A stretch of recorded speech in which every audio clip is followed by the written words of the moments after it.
Hello, Moodlings. My name is Dr. Nicole Lunan, and I'm the CEO and co-founder of MoodMe, a new app that allows you to share over 400 and plus moods, emotions, and desires with your lover.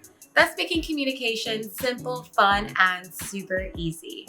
Let's face it, we've all been a little petty, maybe one point or another. Maybe you got mad at your friend for not liking your Instagram post, or you gave your significant other the silent treatment because they forgot to text you back. It happens. But when someone takes pettiness to a whole new level, it can be seriously annoying. We're talking about those who can't let go of the small things and seem to be picking a fight over nothing. That's where this article comes in. We're gonna break down the signs of petty behavior so you can decide if it's time to cut ties before things get a little bit too crazy. And let's not forget about self-reflection. Are you causing some of the pettiness in the relationship? If so, it's time to reassess and let go of the little things that just don't matter. So what exactly is petty behavior? It's when someone fixates on insignificant matters and refuses to let them go. It's like they're stuck in a never-ending loop of triviality, and it can be exhausting to deal with. Petty and passive-aggressive behavior go hand in hand. You're obviously mad about something, but instead of going directly to that person and communicating, you might find other ways to just get back at them and show them that you don't care. Anything to win the battle. But don't worry, we got your back. By recognizing the signs of pettiness, you'll be better to be equipped to handle those people who just cannot let things go. So let's go over the 18 signs that you or your partner are petty in relationships. Number 1, you're petty in relationships if you give another the cold shoulder instead of telling them what they did wrong. Like you wait longer to text them back to make them worry instead of just telling them how you're actually feeling. Number 2, you're petty in relationships if you go out of your way to annoy your partner, like leaving dishes in the sink, parking over the line in the garage, playing video games when you know they want to hang out with you, or hanging out with somebody your partner for sure doesn't like and you're only hanging out with them because you want to annoy your partner. Number 3, you're petty in relationships if you go tit for tat with them. Like if they don't take out the trash, then you don't take out the trash. If they don't clean up the bathroom, then you don't clean up the bathroom. If they don't text you first, then you don't text them at all. If they give you the cold shoulder, then you give them the cold shoulder. Instead of actually saying how you're feeling, you're just kind of like doing things that they're doing to you just so that you can make them feel what it feels like on the other side. Number 4, you're petty in relationships if you brought up something that happened months ago in a fight, so you bring up the past in arguments just to win the argument. If you bring up the past in the argument just because you're about to lose the argument and that's your last line of defense, that is considered petty in relationships. Number 5, you're petty in relationships if you say, I don't care, when asked about what kind of TV show you want to watch or what kind of food you want to eat, but then later on you complain ferociously about it later. So, number 6, you're petty in relationships if you intentionally make your partner wait on a reply if you already know the answer. So you're making your partner wait on you intentionally. Number 7, you're petty in relationships if you turn off your location just to make your partner worry about you and where you are and what you're doing. Number 8, you're petty in relationships if you post an old picture of yourself out having fun or a sexy picture just to get a reaction out of the other person to get their attention, to get them paying attention to you. Number 9, you're petty in relationships if you update an Instagram post or a story while you're ignoring that person's text. So when you upload a picture or a story on social and you're ignoring that person's text, but you know that person's gonna look at your story, what kind of reaction are you trying to get out of this person? Are you trying to say like, hey, you're less important than me actually uploading the story. I have time to upload a story or an Instagram post, but I don't have time to talk to you. So you're like second tier. So that is very petty. It's also very passive aggressive. Number 10, you're petty if you're uploading sexy pictures only to spark jealousy in your partner. It's like, hey, pay attention to me, other people want me. Rather than just talking to your partner and asking them for some more affirmation and validation, you go a roundabout way and cause them to feel insecure enough to hope that they would actually pay attention to you. This is petty behavior. I had a friend once that was posting pictures about being at a party, and I was like, oh, what party are you at? And the response was like, I'm not really at a party. I just wanted to, I wanted to spark something inside my partner. I'm like, what are you talking about? It seems very manipulative, but hey, that's petty for you. There seems to be a lot of petty behavior going on social media. So In my opinion, Instagram, TikTok, all that stuff, it's like very much a breeding ground for passive aggressive petty behavior. Number 11, you're petty if you leave a message on read on purpose, thus making this person wait on you to respond, even though they know that you saw it. They saw it, you saw it, it's read received.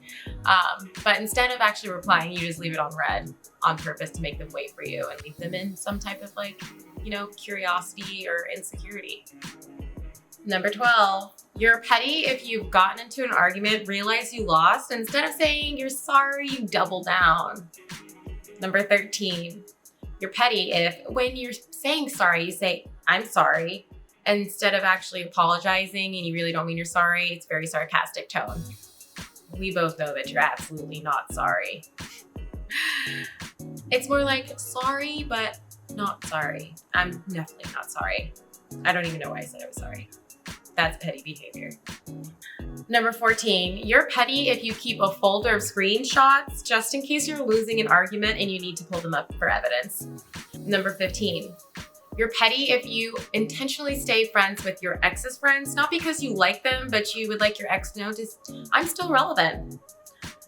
Number 16, you're petty if you sabotage your partner's plans because they're not including you or you don't want them to do it at all. All right, let's just be honest here. Who has sabotaged their partner's plans? Either they're out and you text them and start an argument while they're out so they can't enjoy their plans, or somehow you stop them from actually going.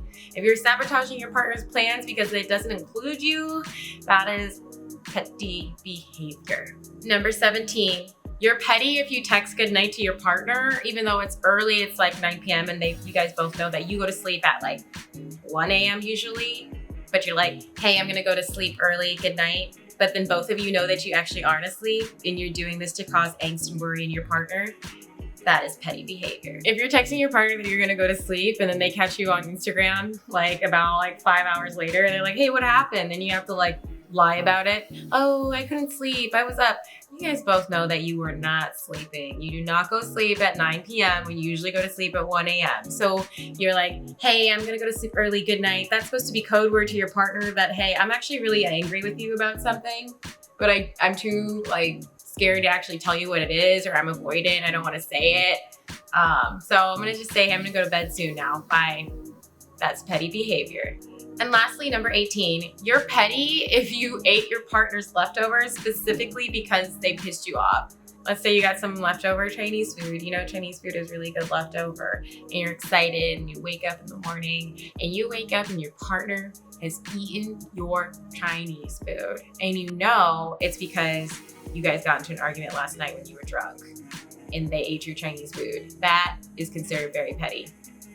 So why are people petty? Petty behavior is highly egotistical. It's an attempt to grasp power back by playing a game with another person. It's sneaky in nature because one could just directly communicate to the person.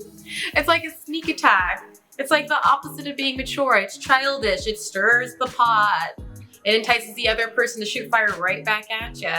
If you find yourself being petty, you're operating out of fear. You're afraid you're gonna lose something. What fear is driving you to stir the pot rather than just communicate directly? Even if you feel angry, your perceived opponent jabbed you first. So what, you're gonna jab them back? If you fall into that category, you're still operating out of fear. You're operating out of fear of losing. You're operating out of fear of a bruised ego. Okay, let's say we got the pot, right? We got the pot. Oops, he didn't call me when he said he was going to. I'm going to ignore his text message. Stir the petty pot. Stir the petty pot. Why do you want to keep stirring it up the pot? You must want that drama. You must feel like you want to escalate things. So question is, why are you trying to escalate things? Why not de-escalate things? You know, when we're petty, we're probably petty as kids. We didn't even know we were petty as kids because we were just acting like a child, right? When you get older and you act like a child, all of a sudden that's petty? Yes, because you're an adult. And you gotta start acting mature, emotionally mature like an adult if you want your relationships to actually become mature adult relationships. You know what the biggest turnoff is when I was dating? I'm in a relationship now. But when I was dating, it was that petty behavior, is that mind game behavior. If I saw somebody playing, petty games like canceling out on dates at the very last second with not a really great explanation, or waiting to text me back after, like 2 days. You know that you've been on Instagram. That's petty behavior, and it's such a big turn off, because when you see that petty behavior, it indicates that this person is not ready for a real relationship. So that's, to me, is like red flags right there. If they're throwing down petty behavior at the beginning, you can imagine what it's going to be like to actually be in a relationship with that person. So how can we stop being petty? Well, you can say what you mean and be honest about how you feel. Petty is an escalation technique, which means that you're wanting to increase the drama within the relationship. If you want to increase the drama, fine, then be petty, be childish. But if you want your relationship to grow, you have to learn to communicate your emotions directly. Say what you mean and be honest about how you feel. Match your actions with your words. Don't be fake. Don't smile at somebody's face even though you left the trash in front of their door. Address any dark stories. If you want to stop being petty, then you got to address the dark stories. You have to ask questions. If you catch somebody being petty, instead of attacking back, ask why they did it in the first place, or don't assume or accuse them, but just ask questions. Explain your dark story, meaning that you have a negative assumption about something that they did, or you have a dark story that you're telling yourself. Ask if there's any validity to it. That's your first round of defense against a petty backlash. Don't assume, ask questions. And I get it. The last thing you might want to do is ask questions if you think somebody has been like passive aggressively attacking you. But you'd be surprised if you ask questions rather than attacking them back. It actually might take them, by surprise. Maybe they'll be honest, but at least you can also kind of call them out. You're like, hey, did you mean to eat my leftovers last night? Or did you not know that I was really looking forward to that? Is that something that you did intentionally? And they'll be like, oh no, I didn't do that intentionally. But at least you asked them and you have you've shown that you understand what they did, rather than just attacking back, and then they'll attack you back and the game goes on and on and on. So there's a situation, right? Think about this. If somebody's flirting with your partner, and for people who do that type of behavior, that's super petty, super disrespectful behavior, they're flirting with your partner right in front of you. They don't expect you to ask them what they're doing. You could be like, hey, what are you doing? It just appears that you're flirting with my partner. Why are you flirting with my partner? That is some serious direct questioning that those types of people are not expecting. They're not expecting you to just directly ask them, hey, what are you actually doing right now? It's pretty intimidating. So when you catch somebody passive aggressively attacking you, one of the coolest things to do is just what are you doing? Ask them, hey, what are you doing right now? And you can see that they'll probably back off. Think and pause before you act. Before you react towards another who's being petty, take a breather. Think about if you want to throw that pettiness right back at them. Remember when we were kids and we would throw a pillow at our siblings or friends, and their gut instinct would be to throw it right back at us. So think about how the other person could retaliate towards you, and if you're really even willing to deal with that in the first place. Think about if you're willing to deal with more drama. Maybe they expect you to do something in return, and they're waiting so that they can punish you further. People are wild right now, and the last thing you want to do is to test them. You never really know what another is carrying or capable of, and that petty behavior could just push them over the final edge. So just pause, de-escalate, ask yourself, am I being my highest self right now? What would my mature self do? Play through the possible consequences of your actions and stop your impulse of just throwing that petty behavior right back at them. So when somebody's being petty, try to meet them where they are. Think about what's going on in their life. Is the circumstances tough for them? Are they struggling? If another is being petty towards you, more than likely, you are not the problem. Therefore, it's good practice to not take another person's actions personally. There's some deep, unresolved sadness that's lingering underneath their childish ways, and that goes for you as well. If you find yourself being petty a lot, then look inside yourself and think about, why are you doing that? What emotion is behind that? Is it sadness? Is your inner child sad? Does your inner child want attention? But here's the thing, nobody can show your inner child attention the best besides you. Your inner child actually wants attention from you. Also, you can reframe pettiness as an act of admiration. Petty behavior pretty much means that somebody admires you or has the time to think about you and use their mental energy to plan something to attack you. they're thinking about you a lot. They might be jealous or envious, but their bottom line is something about you is intriguing to them. So much that they've taken time out of their day to really focus in and narrow in on you. Also, get your boundaries ready.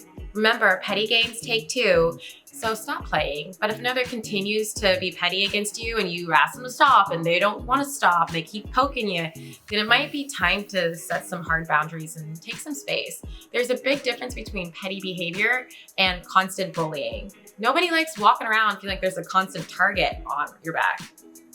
So if somebody isn't going to stop being petty towards you and they keep attacking you, it's time to just throw that hard boundary up and say, hey, I need some space from you, and walk away.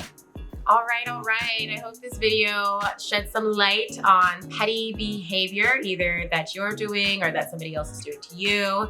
But if you like our video, please make sure you subscribe, share, and like, and see you later, moodlings.